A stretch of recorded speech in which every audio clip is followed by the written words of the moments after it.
दोस्तों, हर हर महादेव। दोस्तों, इस अध्याय में देवों, दैत्यों, पक्षियों और नागों आदि के जन्म का वर्णन करता है, जो कि पद्म पुराण के संस्कृत के 79 छंद के हिंदी अनुवाद का अध्याय 6 है, जो कि प्राचीन भारतीय समाज, परंपराओं, भूगोल, साथ ही पवित्र स्थानों, तीर्थों की धार्मिक यात्राओं का विवरण देने वाले सबसे बड़े महापुराणों में से एक है।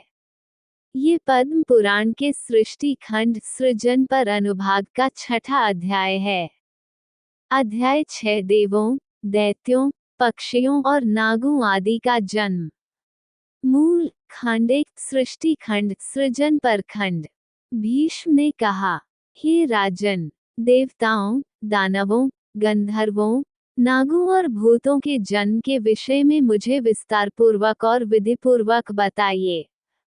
पुलस्त्य बोले, प्राचीन काल में सृष्टि इच्छा, दृष्टि और स्पर्श से होती थी, किंतु प्राचेतास दक्ष के बाद की सृष्टि मैथुन द्वारा होती है। हे कौरव, सुनो कि उन्होंने किस प्रकार देवताओं आदि की सृष्टि की। जब वे देवताओं, ऋषियों और नागों के समूह की सृष्टि कर रहे थे, तब संसार की वृद्धि नहीं हुई। तब दक्ष ने अपनी छोटी दासी से हजारों पुत्र उत्पन्न किए। उन महापुरुषों अर्थात दक्ष के पुत्रों को नाना प्रकार के प्राणियों की रचना करने की इच्छा रखते देखकर नारद जी ने अपने पास आए दक्ष के पुत्रों से कहा, हे श्रेष्ठ मुनियों, पृथ्वी का संपूर्ण माप ऊपर नीचे जानकर विवेकपूर्वक सृष्टि करनी चाहिए। ये बातें सुनकर वे चारों ओर चले गए और अब तक नहीं लौटे, जैसे नदियां समुद्र से निकलती हैं। जब हर्यश्व लुप्त हो गए, तब दक्ष प्रजापति ने पुनः वीरणी पर 1000 पुत्र उत्पन्न किए। सृष्टि कार्य में शबलाश्व नामक पुत्र एकत्रित हुए, जो नारद जी के पीछे गए अर्थात उनके पास गए। उनसे मुनि ने पूर्ववत कहा, पृथ्वी का संपूर्ण विस्तार जानने के बाद और वापस आकर तुम विशेष रूप से सृष्टि का कार्य करोगे। वे अपने भाइयों के साथ उसी मार्ग पर चले। तब से छोटा भाई अपने बड़े भाई के मार्ग पर चलने की इच्छा नहीं रखता। जो इसका अनुसरण करता है, वह संकट में पड़ता है, इसलिए इससे बचना चाहिए। जब वे भी लुप्त हो गए, तब प्रचेतस दक्ष प्रजापति ने वीरणी में 60 कन्याएं उत्पन्न की। उन्होंने धर्म को 10, कश्यप को 13, सोम को 27, अरिष्टनेमि को 4, भृगु के पुत्र को 2, बुद्धिमान कृष्णशाश्व को 2 और अंगिरस को 2 कन्याएं दी। देवताओं की इन माताओं तथा मानव जाति के विस्तार के नामों को आदिकाल से विस्तार पूर्वक सुनो। अरुंधति, वसु, जामी, लंबा, भानु, मारुति, संकल्पा, मुहूर्ता, सदेह्या तथा सुंदर विश्वा, ये धर्म की पत्नियां कही जाती हैं। मुझसे इनके पुत्रों को जान लो। विश्वा के पुत्र विश्वेदेव थे और साध्या से साध्य उत्पन्न हुए। मरुत्वती से मरुत्वान और वसु से वसाव उत्पन्न हुए। भानु के भानु और मुहूर्त के मुहूर्त जस। लांबा से घोषा नामक पुत्र उत्पन्न हुए। जामी से नागवीति उत्पन्न हुए। अरुंधति से पृथ्वीतला और संभूत उत्पन्न हुए। संकल्पा से संकल्प उत्पन्न हुए। अब वसुओं की संतान को समझो। जो देवता तेजों में हैं और सब दिशाओं में व्याप्त हैं, वे वसु कहलाते हैं। मेरे से उनके नाम सुनो। आप, ध्रुव, सोम, धरा, अनिल, अनल, प्रत्यूष और प्रभास, ये 8 वसु कहलाते हैं। आपके 4 पुत्र थे, शांत, वेतंड और शांत तथा ऋषि बभ्रु। वे यज्ञ की रक्षा करने वाले अधिकारी थे। ध्रुव का पुत्र काल था और सोम से वर्कस का जन्म हुआ। द्रविण और हव्यवाह, ये दोनों धरा के पुत्र कहे गए हैं। हरि के पुत्र थे कल्पांतस्थ और प्राण, रमण और शिशिर, साथ ही आकर्षक धव और शिव। शिव ने एक पुत्र प्राप्त किया, जो मन की गति वाला और अज्ञात गति देने वाला था। अनला को शक, विशाखा जैसे पुत्र भी प्राप्त हुए, जो वेदों में स्वयंभू थे, सर्वोच्च अधिकारी, जिनमें अधिकतर अग्नि के गुण थे। तब कार्तिकेय को कृत्तिकाओं की संतान माना गया। ऋभु मुनि और देवल प्रत्यूष के पुत्र थे। विश्वकर्मा प्रजापति प्रभास के पुत्र थे। वे महल, घर, बगीचे, मूर्ति, आभूषण, झील, उद्यान और कुओं के निर्माण में कुशल थे। वे देवताओं के बढ़ई भी थे। अज्यापाद, अहिर्बुधन्या, विरूपाक्ष, रैवत, हर, बहुरूप, त्रयंबक, सवित्र, जयंत, पिनाकिन और अपराजित, ये 11 शिव के अनुचरों के स्वामी रुद्र कहलाते हैं। इन मन से उत्पन्न और त्रिशूलधारी के 84 करोड़ अविनाशी पुत्र कहे जाते हैं, जो सभी दिशाओं में प्रधान अनुचर बनकर रक्षा करते हैं। ये सुरभि के गर्भ से उत्पन्न पुत्र और पौत्र हैं। मैं कश्यप की पत्नियों के पुत्रों और पौत्रों का नाम बताऊंगा। अदिति, दिति, दनु, अरिष्टा, सुरसा, सुरभि, विंता, ताम्रा, क्रोधवशा, एरा, कद्रु, खासा और मुनि। अब उनसे उत्पन्न पुत्रों के नाम सुनो। चाक्षुष मनु के समय जो देवता तुषित कहलाते थे, वे ही वैवस्वत काल में 12 आदित्य कहलाए। इंद्र, धाता, भग, त्वष्टा, मित्र, वरुण, अर्यमा, विवस्वान, सविता, पूषण, अंशुमान और विष्णु, ये 12,000 किरणों वाले आदित्य हैं। मारीच के पुत्र कश्यप से अदिति के पुत्र उत्पन्न हुए। कृशाश्व ऋषि के पुत्र देवप्रहरण कहलाए। ये प्यारे, ये देव समूह मनु काल और प्रत्येक कल्प में जन्म लेते हैं और नष्ट हो जाते हैं।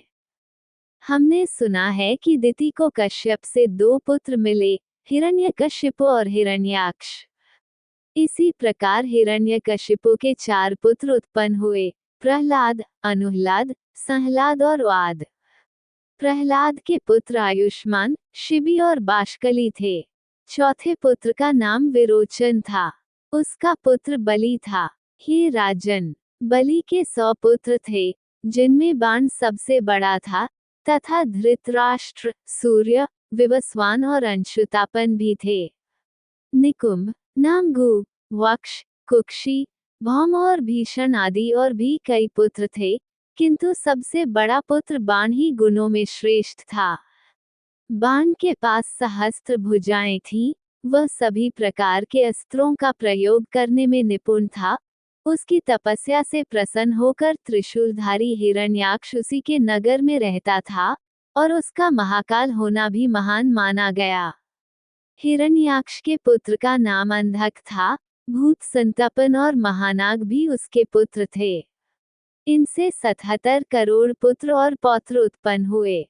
वे बहुत शक्तिशाली थे, उनके शरीर बहुत बड़े थे, अनेक रूप थे और वे बहुत बलवान थे। कश्यप से दनु ने वरदानों पर गर्व करने वाले 100 पुत्र प्राप्त किए। इनमें महाबली विप्रचित्ति प्रमुख थे।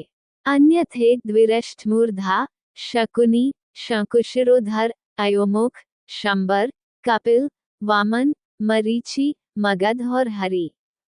गजशिरस, निद्राधारा, केतु, केतुवीर्या तशक्रतु, इंद्रमित्र ग्रह, वृजनाभ, एकवस्त्र, महाबाहु, वज्राक्ष, तारक, असिलोमन, पुलोमन, विकुर्वण, महापुरा, स्वरभानु और वृषवन, ये तथा अन्य भी दनु के पुत्र थे।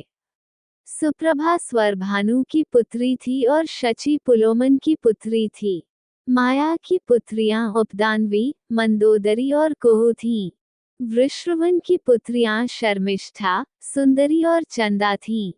पुलोमा और कालिका वैश्वानर की 2 पुत्रियां थीं।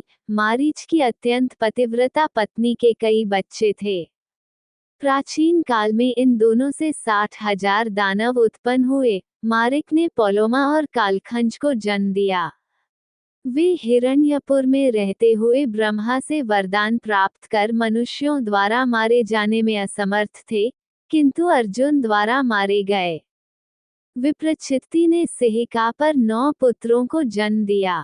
हिरण्यकश्यप की बहन के 13 पुत्र थे, कंस, शंख, राजेंद्र, नल, वातापी, इलवल, नमुची, खसम, अंजना, नरक, कालनाभ, परमाणु और सुप्रसिद्ध कल्पवीर्य, जिन्होंने महान दानु की जाति राक्षस संहलाद के कुल में निवात कवच उत्पन्न हुए, जो सभी देवताओं, गंधर्वों, नागों और राक्षसों द्वारा मारे जाने में असमर्थ थे, लेकिन अर्जुन ने शक्ति का सहारा लेकर युद्ध में उनका वध कर दिया। मारीच के वीर्य से ताम्र ने 6 पुत्रियों को जन्म दिया, शुकी, शेनी, भासी, सुगृध्री, गधरिका और शुचि। शुकी ने विधिपूर्वक तोते और उल्लुओं को जन्म दिया। शेनी से बाज, भासी से शुतुरमुर्ग, गृध्री से गिद्ध और सुगृध्री से कबूतर आदि पक्षी उत्पन्न हुए। शुचि ने हंस, सारस और बत्तखों को जन्म दिया। ये ताम्रपुत्र कहे गए हैं। विंता की संतानों के नाम सुनो। पक्षियों में श्रेष्ठ गरुड़, पक्षियों के स्वामी अरुण और आकाश में विख्यात सौदामिनी नामक पुत्री।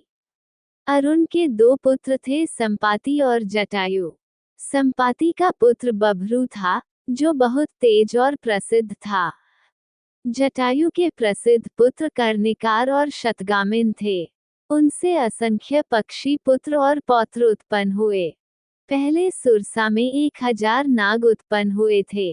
कद्रू ने उत्तम व्रत धारण करके 1000 नाग पुत्र प्राप्त किए। उनमें से 26 प्रमुख प्रसिद्ध हैं: शेष, वासुकी, करकोट, शंख, ऐरावत, कंबला, धनंजय, महानिल, पद्म, अश्वतर, तक्षक, अलापत्र, महापद्म, धृतराष्ट्र, बलाहक, शंखपाल, महाशंख, पुष्पदामस्त्र, शुभानन, शंख, रोमाच, नहुष, रमण, पन्निन, कपिल, दुर्मुख और पतंजलि। इनके असंख्य पुत्र और पौत्र हुए, जो अधिकांशतः जन्मेजय के निवास में भस्म हो गए। क्रोधवशा ने राक्षसों के सुप्रसिद्ध समूह को जन्म दिया। भीमसेन के हाथों 1,00,000 सर्प मारे गए। सुरभि ने कश्यप से सर्प, सियार, कौए आदि तथा भैंसे, गाय और श्रेष्ठ स्त्रियों को जन्म दिया। इसी प्रकार मुनि ने मुनियों के समूह तथा दिव्य अप्सराओं को जन्म दिया। इसी प्रकार अरिष्टा ने अनेक किन्नर और गंधर्व उत्पन्न किए। इरा ने समस्त घास, वृक्ष तथा लता समूहों की रचना की। खस ने करोड़ों यक्षों और राक्षसों को जन्म दिया। ये सैकड़ों और हजारों कश्यप के रिश्तेदार हैं।